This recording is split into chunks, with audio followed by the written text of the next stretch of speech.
Federation of veterans association के सभी affiliated पूर्व सैनिकों के संगठन और उनके सभी साथियों को जय हिंद, अभिवादन।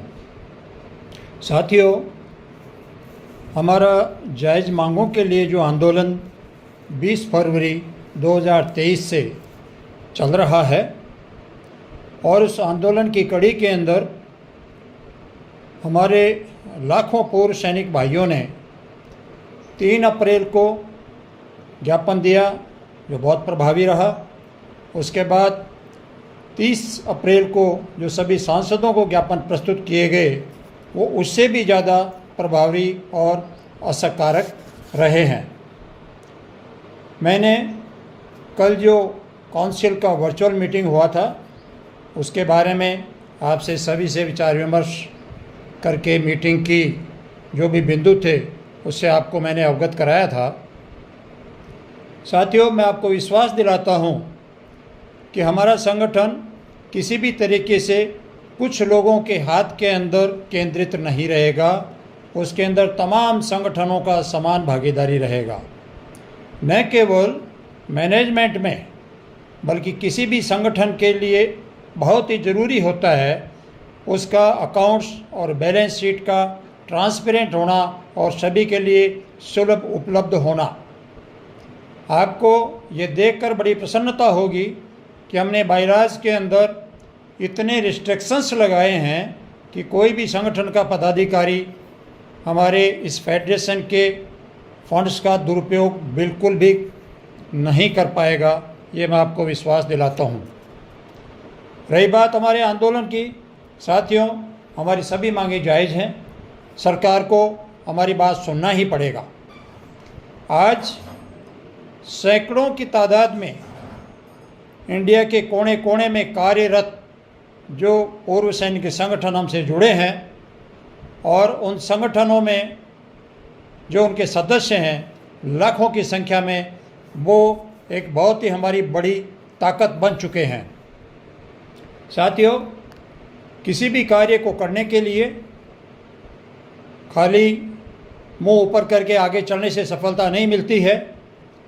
कुछ लोगों को उनकी आदत के वश किसी का आगे बढ़ना या सफलता अच्छा नहीं लगता है और ईर्ष्यावश कुछ लोग इस प्रकार के कदम उठाते हैं कि जिससे इस आंदोलन में व्यवधान उत्पन्न हो या भ्रम की स्थिति पैदा की जा सके। अभी आप देख रहे हैं सोशल मीडिया के जरिए फेसबुक और व्हाट्सएप पर इस प्रकार के मैसेज चल रहे हैं जिसके अंदर हमारे आंदोलन की तारीख 20 फरवरी का हवाला देते हुए गलत तरीके से और 30 अप्रैल के हमारे जो मांग पत्र अपने सांसदों को दिया हुआ था उसका रेफरेंस देते हुए नई नई काल्स दी जा रही हैं कि ये धरना हमारा 20 फरवरी से चालू हुआ था, 30 अप्रैल को हमने ये किया और अब हम ये कर लें। तो ये बड़ी एक अजीब सी स्थिति है कि लोगों को अपना खुद का नाम लेकर के और काल देने में शर्म महसूस क्यों हो रही है। ये एक सोचनीय चीज़ है जिससे हमको सावधान रहना है। आपका फेडरेशन आपसे छुपा करके कोई काल नहीं देगा।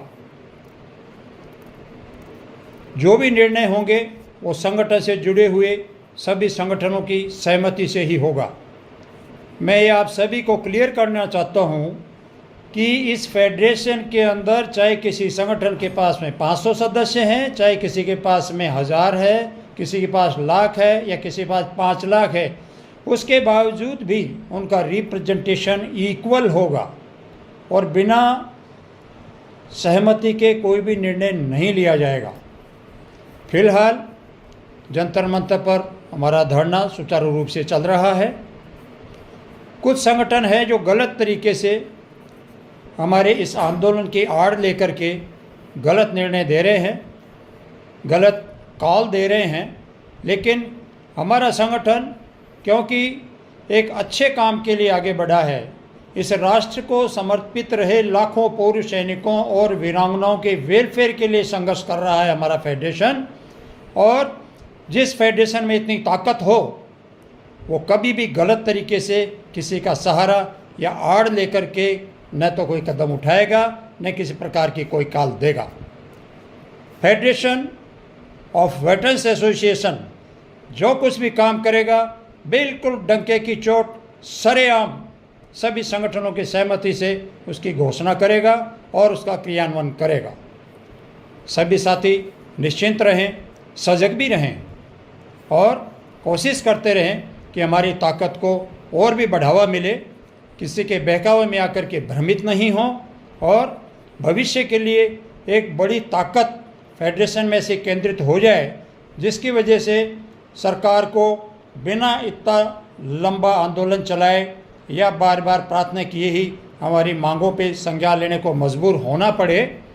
इस प्रकार के कदम हमें उठाने हैं और मुझे पूरी आशा है कि हम लाखों पूर्व सैनिक सैकड़ों संगठनों के माध्यम से फेडरेशन के झंडे के नीचे आए हैं, तो हम सबकी ड्यूटी बनती है कि एकदम प्रतिबद्ध होकर के समर्पित भाव से संगठित रहते हुए कार्य करें। निश्चय ही जीत हमारी होगी। जय हिंद। सूबेदार अर्जुन सिंह राठौड़।